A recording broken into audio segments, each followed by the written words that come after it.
pues sigamos entrando en esa interior bodega que es el corazón de Jesús para beber su sangre. Así dicen que terminó su vida Santa Catalina de Siena, que era una enamorada de la sangre del Señor, con 3 palabras: sangre, sangre, sangre. Que no es nada sádico, como ustedes ya imaginarán, sino que es el estar enamorados del corazón paciente de Jesús en su pasión y ponernos a las puertas de su humanidad, que son sus sacratísimas llagas, a beber aquellos licores divinos.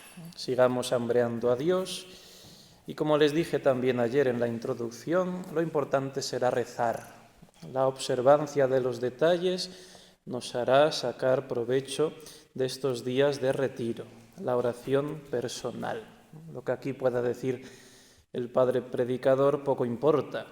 Un sordo que no puede escuchar pláticas puede ser santo, al igual que nosotros, pero una persona que no hace oración, él, y simplemente es el gusto por escuchar, que es una cosa buena, pero que no basta para la santidad, sin oración no hay santidad. Por eso yo les exhorto a seguir cuidando el silencio, la soledad, el tener un poco sujetos los sentidos para no dejarnos llevar por la curiosidad de la vista o del oído, dejar un poco las noticias innecesarias fuera para centrarnos en el corazón eucarístico de Jesús. Y vamos a hacerlo ahora con una meditación que creo que es poco común, porque solemos meditar en los grandes pasos de la Pasión, los que antes hemos citado, el mismo huerto, la flagelación, la coronación de espinas, el Vía Crucis, la crucifixión, son los 5 misterios dolorosos del Santo Rosario. Podemos meditar en las 7 palabras, en fin, tantísimas cosas. Pero vamos a, por ser un poco originales, entrar en unos momentos que conocemos menos, porque lo demás lo sabemos un poco de memoria. Y es qué es lo que pasa entre el huerto y la pasión. Podríamos titularla así, las soledades de Jesús, para que nos ayude a entrar de nuevo en esas penas internas, no quedarnos en el aparato externo. Ustedes pueden tomar el capítulo 18 de San Juan o el 23 de San Lucas, un poco, quizá menos, para recorrer con Jesús aquellos pasos que le llevan desde el prendimiento hasta su condena a muerte. Caifás, aquel materialista consumado, que no le importa nada más que el dinero y el poder. Sabemos que lleva años copando con su familia el puesto de sumo sacerdote, su suegro Anás ha sido anteriormente, y todo aquello le granjea, aparte de un gran prestigio social, pues seguramente unos beneficios económicos nada desdeñables. El templo se había constituido en una especie de mercado, cualquier actividad era rentable. Conocemos la santa ira que desató en el Señor estas actividades. Tan corrupta la práctica de la religión, no ponían solo las mesas los cambistas, ni se vendían solo los animales para el sacrificio, sino que incluso los sacerdotes accedían a su puesto pagando por ello fuertes sumas. Esto representa Caifás. Y quizá por eso en Jesús, además de un enemigo religioso, su predicación levantaba ampollas, ciertamente, contra el fariseísmo o contra los sumos sacerdotes que vivían así, también podría ser un rival que le puede usurpar su poderío económico, que hasta entonces es de una hegemonía indiscutible. Por eso no ve el momento de tenerlo como una presa indefensa entre sus manos para eliminarlo. Es una especie de Maquiavelo de la época del Señor. Y sirviéndose del brazo civil, Caifás logra apresar a Jesús. Tenía sus propios soldados, pero para la condena necesitaba la sanción de Roma, que se había reservado la capacidad de imponer la pena capital, pero antes lo lleva a su casa para juzgarlo por delitos religiosos. Y el Señor es llevado todo el camino entre empujones, vejaciones, es arrastrado por una soga como un animal. En esto también la película de la Pasión de Mel Gibson puede ayudarnos a hacer composición del lugar, aquel puente que traspasan y que lanzan a Jesucristo, que sin que toque el suelo casi que le cuelgan y casi que le pueden ahorcar por esa brutalidad tan enorme. Y ahí pone Mel Gibson también a un Judas medio arrepentido, pero medio desesperado, y esta última parte vencerá, y cómo el demonio también aparece en aquella escena. Seguramente lo recuerdan porque son imágenes que se quedan grabadas. Y Caifás ya tiene convocado al Sanedrín en una hora tan intempestiva, era algo fuera de la ley, compuesto de 71 miembros, entre sacerdotes, ancianos, algunos levitas.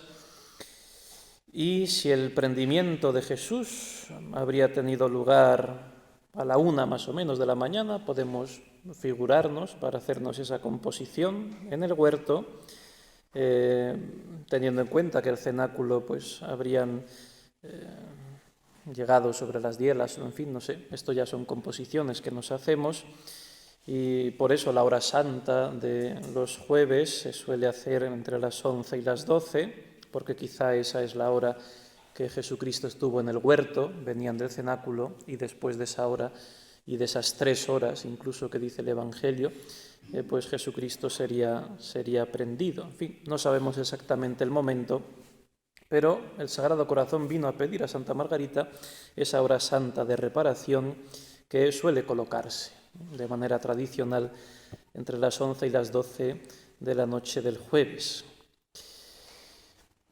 Si terminó su oración a las 12, vamos a poner, mientras llegaron los soldados, pongamos entre la 1 o las 2, más o menos, el prendimiento. Y mientras llegan a casa de Caifás, cerca de las 3 de la mañana, los judíos se acostaban pronto, porque en aquel país anochece y amanece antes, según sus usos horarios, pero sería todavía de noche cuando Jesucristo llega a casa de Caifás. El propósito era indigno, porque era que cuando hubiese amanecido, pues ya estaba concluido aquella farsa, y así poderle presentar nada más el amanecer a Pilato las pruebas para pedir la condena a muerte de Jesús. Estaba todo tramado. Entonces pensemos en esa noche, que a veces pasamos directamente de Getsemaní el juicio ante Pilato, y nos dejamos ahí unas horas amarguísimas del corazón de Jesús. Es la noche de las soledades. Podemos pensar que quizá había algunos amigos de Jesús en aquella reunión, especialmente aquellos 2 grandes hombres, José de Arimatea y Nicodemo. Quizá no estaban, o quizá estaban, pero tuvieron miedo a dar la cara, la misma cobardía que atenazó a Pedro. En fin, todo esto son conjeturas, pero que nos pueden ayudar a hacer un poco más real el paso de la pasión y a entrar en él. El caso es que nadie lo defiende. Jesucristo se queda solo. Allí se ve, atadas las manos bajo el rostro, con una dignidad majestuosa que se podía traslucir a través de aquella figura que ya estaba magullada y llena de heridas por los golpes y las bofetadas de los sayones. Y la primera pregunta que recibe del sumo sacerdote, que está sentado como juez, fíjense, juez de aquel que es juez con mayúscula, del que es rey de los reyes. Esto ya es una humillación terrible. Y en un juicio en el que Jesucristo no tiene abogados, tal es la soledad que aquel que es nuestro abogado ha querido tener de él mismo para ganarnos el cielo. ¿De qué le acusan? ¿Qué es lo que ha hecho? ¿Qué es lo que ha dicho? Y en una lógica perfecta podríamos argumentar, Jesucristo apela a sus testigos. Dirá que él ha predicado abiertamente en el templo y en muchos lugares. Preguntad a los que me han oído. Es el derecho judío tan fuerte que tiene el testimonio para la condena o para la absolución. Recordemos la escena de la casta Susana, cuando aquellos dos ancianos basta su testimonio para condenar a aquella santa mujer. El testimonio en los juicios para los judíos tenía un valor religioso tremendo. Yo he hablado siempre públicamente, en el templo y ante todos. Pregunta a los que me han oído. Ellos te pueden decir lo que he dicho. Y ante eso, una sinrazón brutal de aquel soldado, que Jesucristo, respondiendo de manera razonable, sensata, desapasionada, serena, cuando quizá nosotros en ese momento sentiríamos hervir nuestra sangre, responde a aquel criado con la bofetada terrible. Claro, cuando uno es desenmascarado, como le ocurriría en ese momento a Caifás, seguramente aquel soldado listo captaría esto y quería ganarse incluso más el favor de Caifás, prorrumpiendo en aquel golpe, porque ante esa justicia que se levantaba había que acallarla de cualquier manera. La sexta, aquella bofetada, y esto es impresionante. De nuevo el Señor se conduce de la misma manera que antes, no se altera, no se deja llevar de cierto movimiento de indignación, cosa que sería completamente explicable, y le dice de nuevo, con mucha mansedumbre: si he obrado mal, muéstrame en qué, y si bien, ¿por qué me golpeas? ¿Por qué me hieres? Y entonces comienza una lluvia de acusaciones falsas, testigos comprados que le preguntan si es el Mesías, le van acorralando un poco, si va a destruir el templo, si, en fin, tantas cosas, ¿no?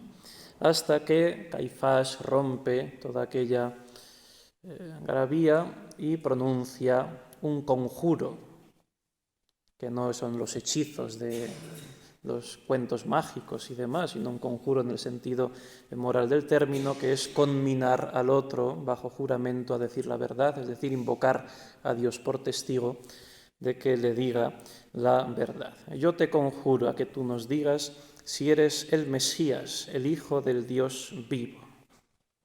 Tú lo has dicho, yo lo soy. Y os aseguro que veréis al Hijo del Hombre sentado a la diestra del poder y viniendo sobre las nubes del cielo. Cuando invocan el testimonio de Dios, entonces Jesús, como Dios que es, responde. Y ante eso se rasgan las vestiduras, blasfemia. ¿Qué necesidad tenemos ya de testigos? Las rasgan con aquellas imágenes tan propias del pueblo judío y no hace falta más. Ya solo hace falta esperar a Pilato. Todo está perdido para Jesús, el juicio está concluido, la sentencia está dictada. Es un blasfemo, no tenemos ya necesidad de seguir con este juicio. Se ha hecho el Hijo de Dios y eso no puede ser. Y empiezan a poner en pie todo lo que dijo Jesús, pero de una manera indirecta y mentirosa, como suelen hacer siempre los bandidos malintencionados. De tal manera que aquello que Jesucristo predica en verdad, ellos lo van transformando en profunda blasfemia. Todo esto debió herir mucho el corazón de Jesús. Y en todo esto, Jesús solo. Nadie lo defiende, nadie sale en la apología a justificar aquello que ha dicho. Ni siquiera sus apóstoles han huido todos, menos San Juanito, que seguramente está con María Santísima. Él consigue entrar porque parece ser que conocía a los porteros, consigue que Pedro también entre y ya sabemos cuál será la actitud de Pedro. Pero es una hora muy extemporánea, hay que esperar, no se puede ir a Pilato directamente. Y entonces ocurre otro momento que también solemos meditar poco, que es también de una crucial soledad, una soledad tremenda de Jesús. Porque, como hemos dicho en la anterior plática, en la casa de aquel sumo sacerdote habría unos calabozos subterráneos y, concluido todo aquello antes de presentarlo a Pilato, hay que esperar. Entonces Jesús al calabozo.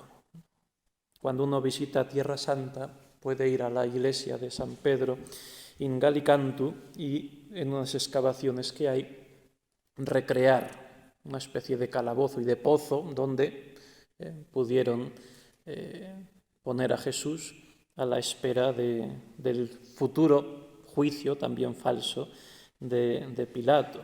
Me echaste en el lago profundo, decíamos con el salmista. Este es el reflejo de los sentimientos del corazón de Jesús en aquellas horas interminables. Jesús está hundido hasta geográficamente, físicamente hablando, ha sido puesto debajo de los hombres. Todos en Jerusalén están sobre Jesús y él está soterrado frente a todos, hundido, humillado.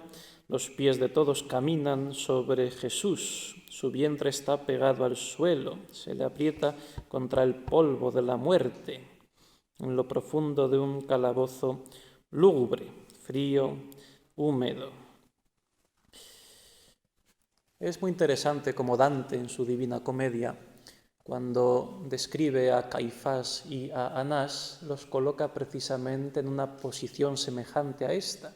Los coloca crucificados, pero en tierra, como de una manera horizontal, y por encima de ellos van pasando personajes que están revestidos con una capa de plomo, de tal manera que pesan mucho más. Y esa es como la condenación que pone Dante a Caifás y a Anás. Es la fosa de los hipócritas, la llama Dante, ¿no? Pues a Jesucristo lo tratan así, lo ponen en la fosa de los hipócritas, debajo de todos.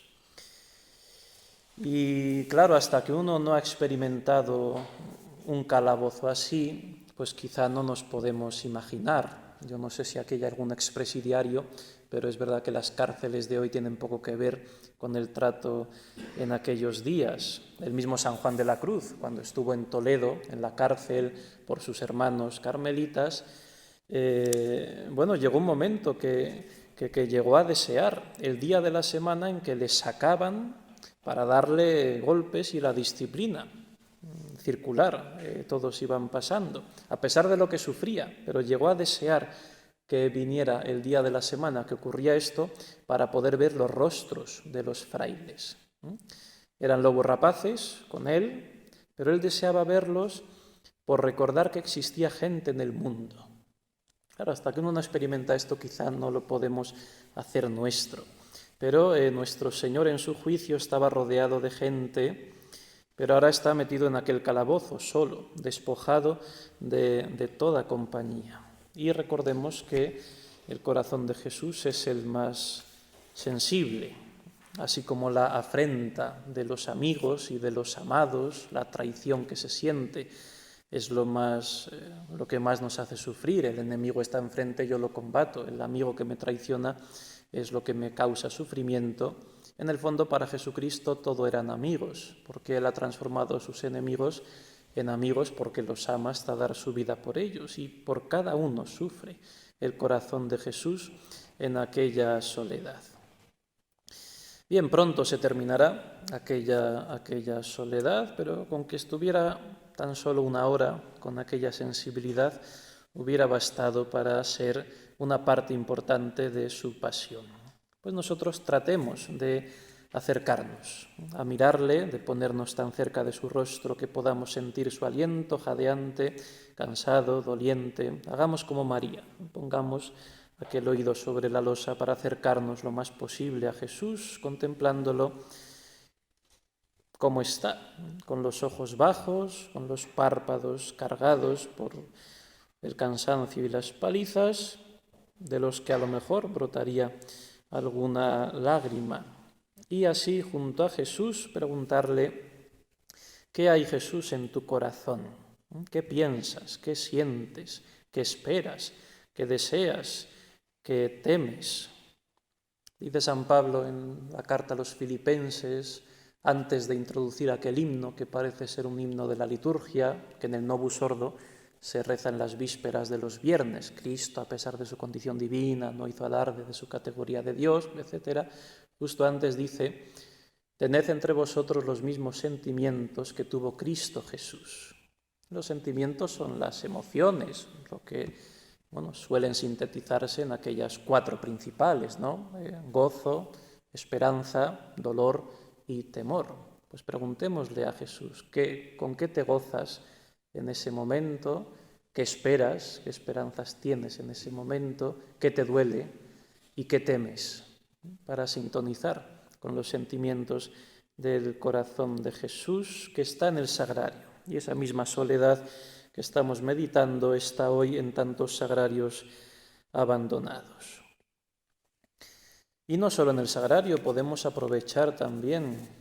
Hay personas que padecen bastante de insomnio y pueden ser momentos de una oración profunda porque no de manera muy consciente y refleja, simplemente con sintonía de corazón, un recuerdo amoroso al Señor en sus soledades, en aquellas noches en las que tampoco Él pudo dormir, pueden ser un consuelo para su corazón.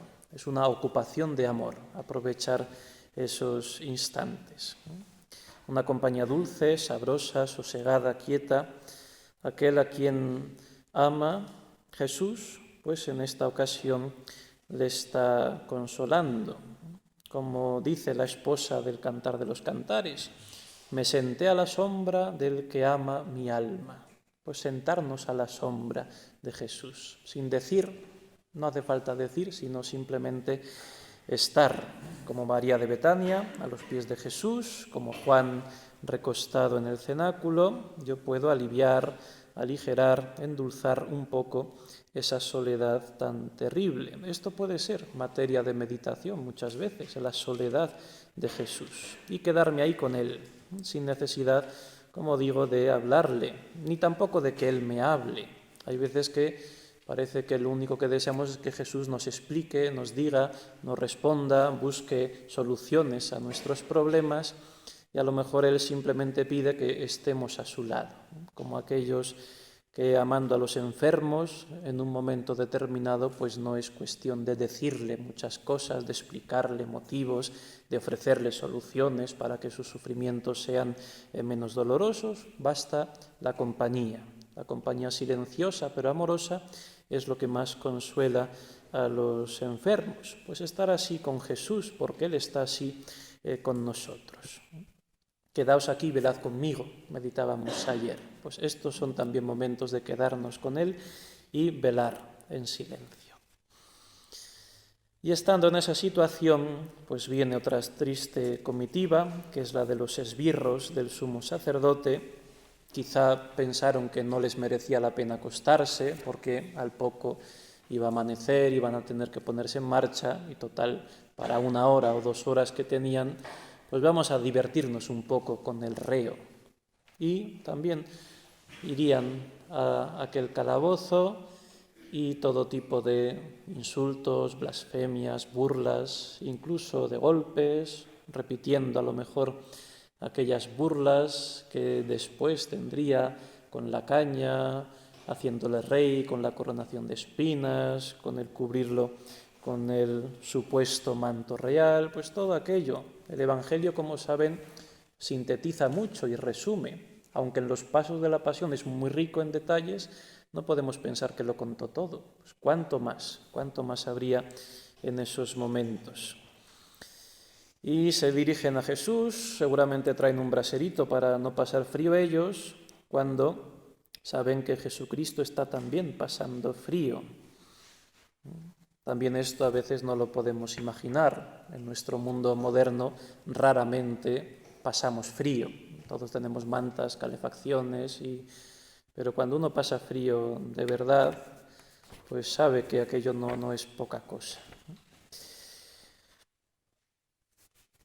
Y también pensemos que para un alma tan fina y tan delicada, desde el punto de vista más nuestro, tan caballerosa, como es la de Jesucristo, la más de todas, hay a veces que para esas personas la afrenta de los esbirros bajos, que cuando están fuera de la atención de su jefe, parece que se ensañan más todavía con aquellos que son más altos que él en clase, pues suele afectar mucho al corazón, ¿no? Pensemos en, cuando los Romanov fueron apresados y fueron vejados y fueron fusilados, pues no solo estaba el sufrimiento físico del asesinato, no solo estaba el sufrimiento moral de la revolución y un poco el sentido político de sus obligaciones, sino incluso la hazaña de aquellos bajos que se ensañan con los altos, es algo que duele también al corazón y con verdad de aquellos que por su educación, por su posición, en fin, por tantas cosas, pues su sensibilidad en la educación hace que la mala educación de otros, ensañándose con ellos, pues sea terriblemente dolorosa. Pues cuánto más Jesucristo, que está por encima de todos los príncipes de la tierra, debió sufrir no solo el golpe físico, sino la vejación moral de aquellos que eran mucho más bajos que Caifás y que se ensañaban con él como si fuese el más vil malhechor. Bien, Jesús indefenso, ¿no? Y actúan así con Jesús de nuevo, como un cacharro inútil, lo van llevando de acá y de allá. Y Jesús se deja hacer, como dijimos también ayer, dejarnos hacer, pues Jesús se deja hacer.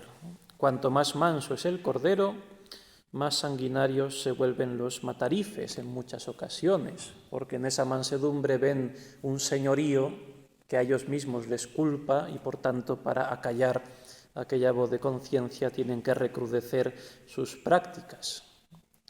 No sé si ustedes han leído o al menos han visto la película de las Crónicas de Narnia, inspirada en las novelas de Lewis o Luis, que es un autor, bueno, se ha puesto más de moda quizá en una época más contemporánea y muy interesante. Ya saben que no llegó a hacerse católico, algunos dicen que si hubiera vivido más tiempo habría acabado católico, él recuperó un poco la fe cristiana, aunque quedó como anglicano gracias a su gran amigo Tolkien, este sí católico, hijo de una conversa desde los anglicanos al catolicismo. Bien, pues ahí en una de las novelas, el león, que es un Aslan, que es una representación de Jesucristo, porque la obra de Lewis es una alegoría de la redención, pues como aquel león todopoderoso al que todos temen por salvar a uno de los que está condenado por sus propios pecados y sin merecerlo, se ofrece, da su vida y se deja hacer. El león se deja hacer delante de aquellos que están por debajo de él y que lo temen, pero que cuando está humillado y manso se ensañan todavía más. Pues esto es el corazón de Jesús por dentro, todo esto lo llevaba.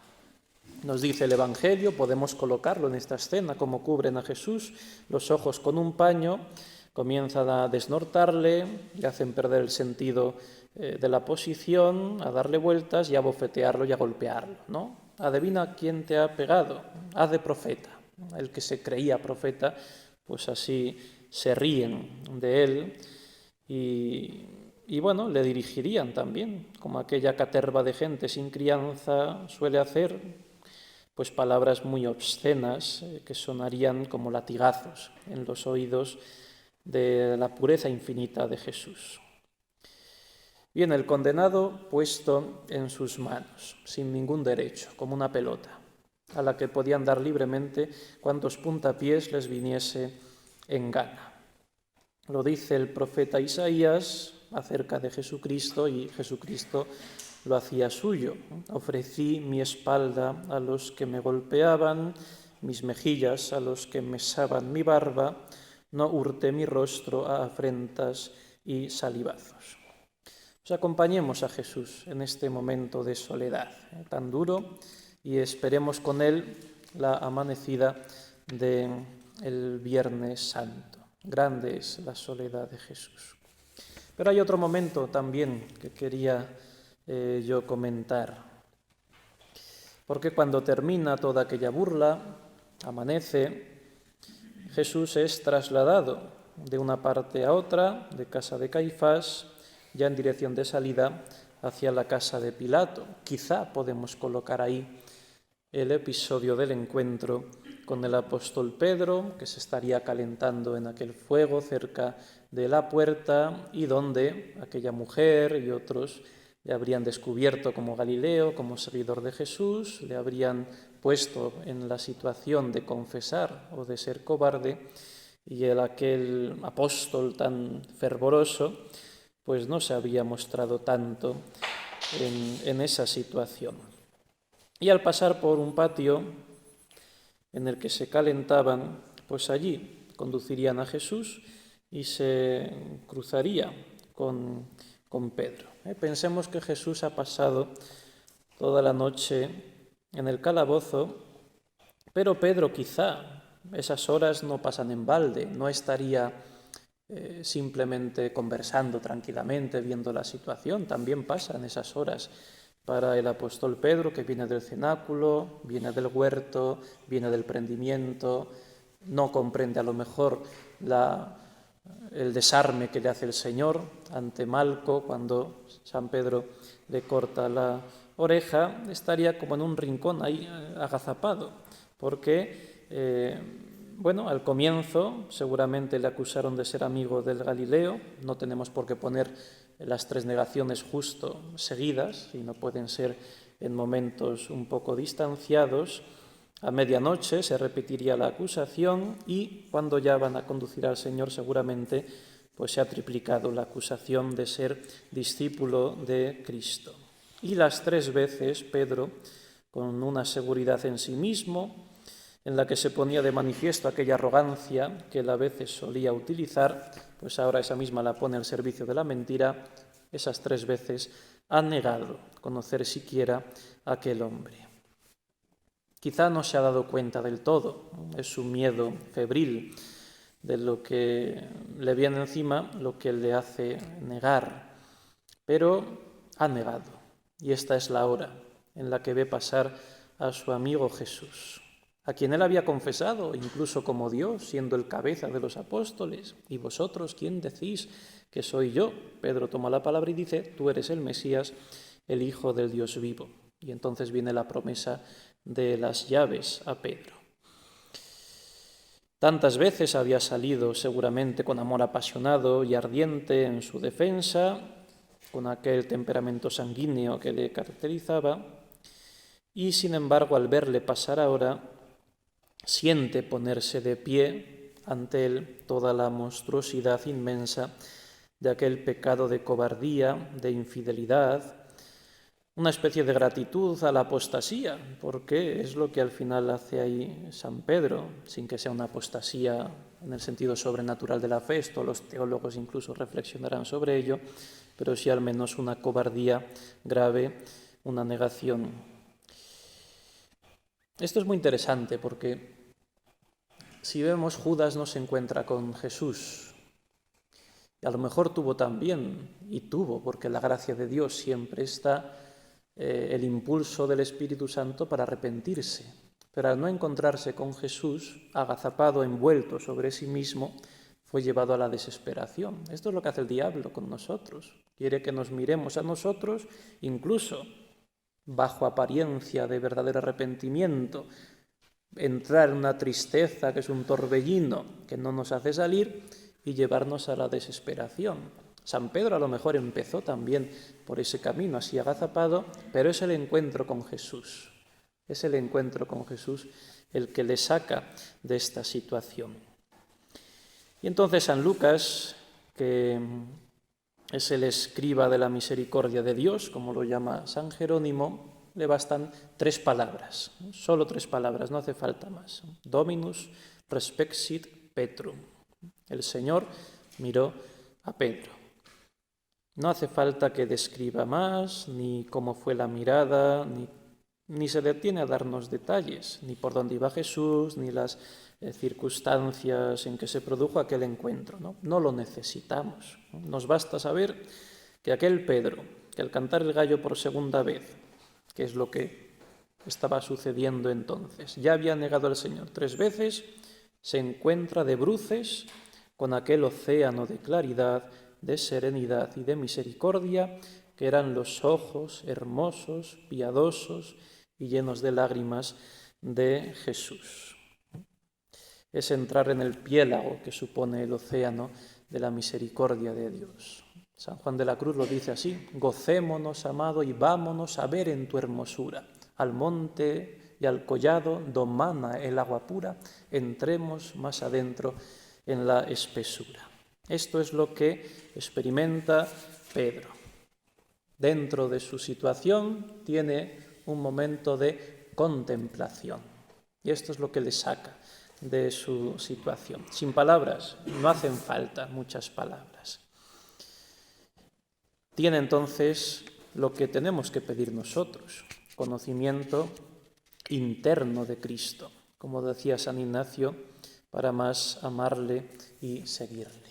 Y esto está en el Evangelio. No es fruto de una espiritualidad, por ejemplo, algunos han dicho, de la devoción moderna, que se pone de moda en el 15 y el 16, y que antes, como todo era liturgia, pues no había vida espiritual de trato personal con Dios. En fin, cada época tiene sus acentos, pero en el Evangelio está el trato personal e íntimo con Dios, el encuentro en la contemplación.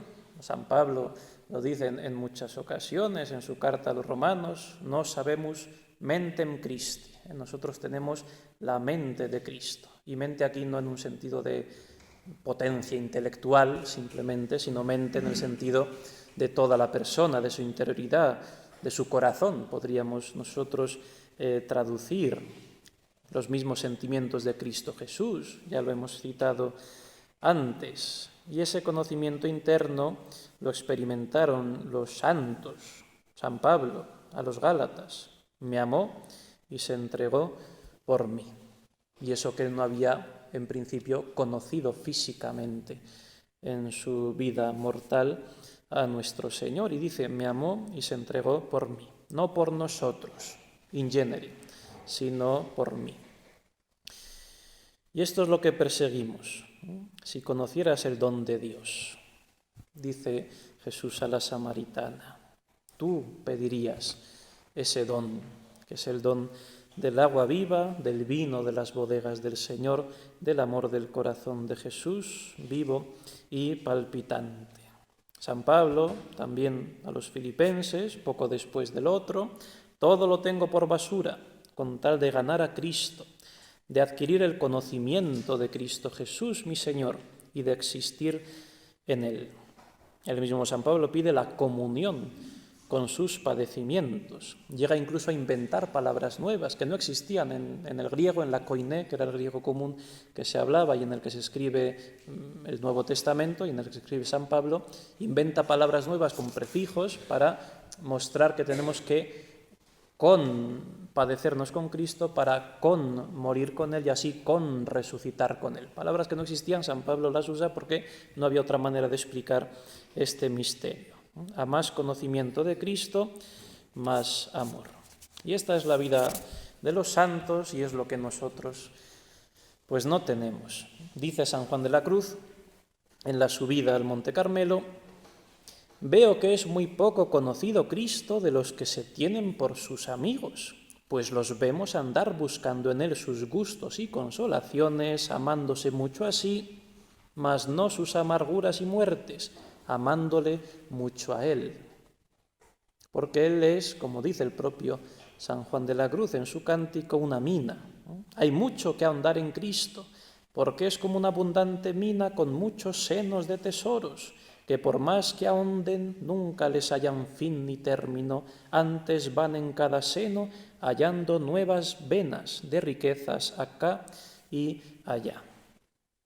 Y lo recuerda también en uno de sus dichos de luz y amor, el doctor místico: oh dulcísimo amor de Dios mal conocido, el que halló sus venas descansó. Pues se trata de esto, hallar las venas, o sea, los afluentes de ese torrente en crecida que es el amor infinito de Jesucristo mostrado en su pasión, para que más le ame y le siga, al decir de San Ignacio.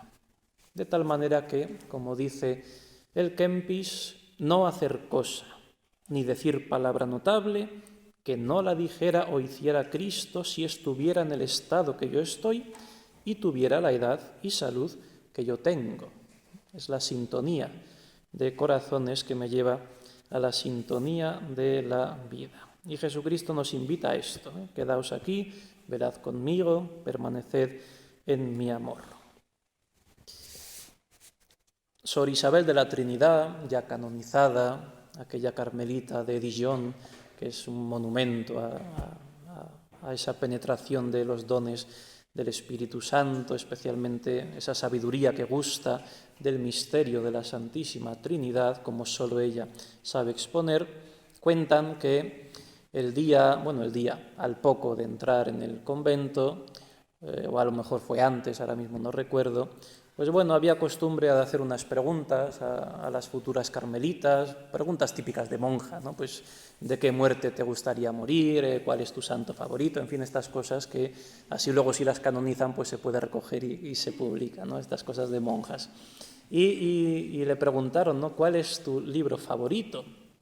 Y donde pues algunos habrían dicho, no sé, los Evangelios, el Evangelio de San Juan, en fin, no sé, otros, el Kempis o un autor especialmente un San Juan de la Cruz, en fin, tantas cosas, ¿no?, que se podrían decir aquí. Ella escribió El alma de Cristo, porque ese es el libro en el que tenemos que aprender a leer.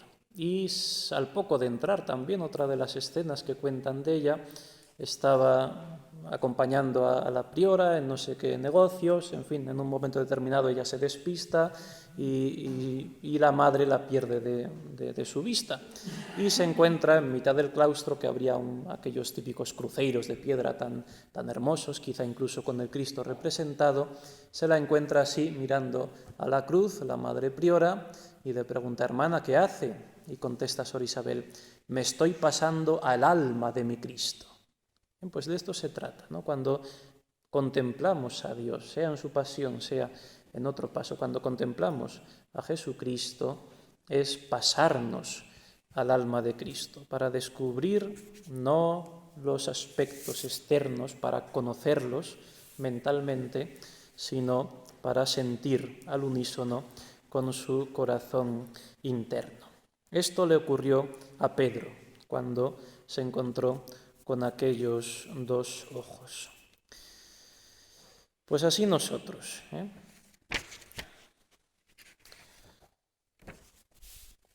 Tengo aquí muchas cosas, no es cuestión de cansarles, ya terminamos. Pero, por último, cuando pasa esta escena y San Pedro se arrepiente de corazón y llora, le hubiera gustado decir tantas cosas, pero pues a lo mejor fue simplemente el encuentro y ya está. A lo mejor incluso un poco de temor le impidió todavía salir en defensa de su maestro. Dice San Agustín, muy interesante: Timeo Iesum transeuntem et non redeuntem.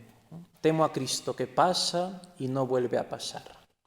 Y lo dice para explicar que el Señor da gracias a las almas de conversión y de santidad, pero si el alma no corresponde, el Señor cierra el grifo, ¿no?, y no vuelve a pasar. Nunca lo cierra del todo, siempre hay gracia de conversión, de salvación, pero es verdad que a veces se nos pasa un poco la vida y los trenes ya los hemos perdido y tenemos que ponernos en disposición para que no nos ocurra esto. Como los sacerdotes no nos atrevemos a predicar ciertas verdades que siempre son más incómodas, pues esta tampoco la predicamos, ¿no? Que hay en la providencia de Dios, Él cuenta con la correspondencia y si no la hay, pues el Señor pues dice: si este no me hace caso, pues yo paso de largo, en fin, sí, lo salvaré, pero ya está, y a lo mejor nos quiere llevar mucho más allá. Entonces San Agustín eso, tema a Jesucristo que pasa y no vuelve a pasar. Bueno, pues que no se nos pase, como a Pedro quizá en ese momento, sino que aquí estoy, Señor, ahora ya es la conversión, ahora es tiempo favorable, ahora es día de salvación. Y después de eso, pues llegaría el momento de presentarlo ante Pilato. No vamos a entrar en el discurso de Jesucristo ante Pilato, en las preguntas y respuestas, nos llevaría muy lejos, pero sí en otro momento que me parece interesante. Cuando Pilato se entera de que Jesús es Galileo, comprende que está bajo la jurisdicción de Herodes, que estaría allí pasando las fiestas de Jerusalén, y lo envía a Herodes, sabiendo que no era más que un borracho y un lujurioso, que no se llevaban bien, pero dice el Evangelio que a partir de entonces se entendieron. Y Herodes pues pretende, como un bufón, que es él, que Jesucristo sea un bufón todavía más grande. Y pues quiere algún milagrito de mago barato para entretener en el fondo sus propias orgías. Y de nuevo impresiona, ¿no? Jesús con una majestad más elocuente que cualquier palabra permanece en silencio. Jesús autem tacebat. Jesucristo callaba. Es un estribillo en muchos pasos de la pasión. Jesucristo callaba. Nos enseña tantas cosas el silencio de Jesús, porque nos enseña a entrar dentro para no quedarnos solo en el silencio exterior. Y nosotros que enseguida queremos hacer valer nuestros derechos, que nos disculpamos también ante la mínima ofensa imaginaria para quedar bien, que nos sentimos dolidos en nuestro interior porque no me aprecian, no me agradecen, me ignoran, y pues enseguida queremos, ¿no?, sacar al relucir aquello que hago, lo que valgo, en fin, todo lo que trabajo. Y entonces eso, lo que decía San Juan de la Cruz, ¿no?, tan olvidados, estos que se tienen por sus amigos, ¿no?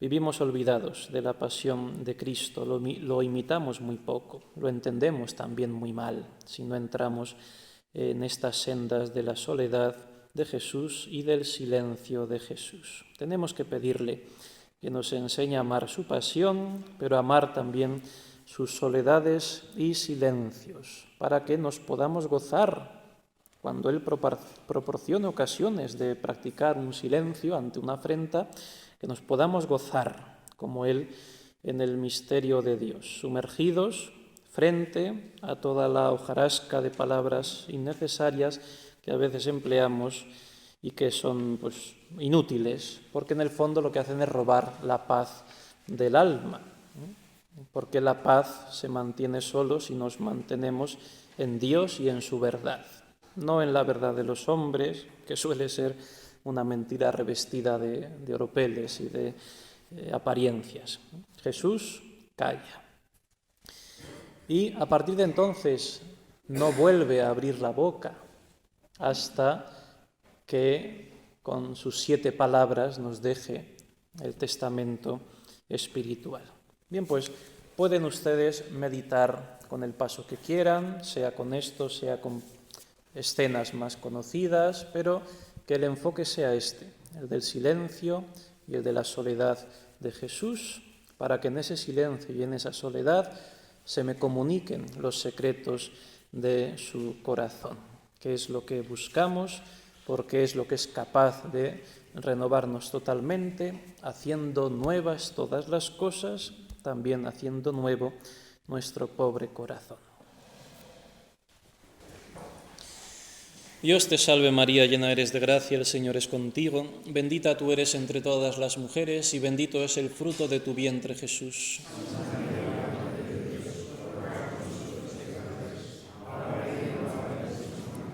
Gloria al Padre y al Hijo y al Espíritu Santo.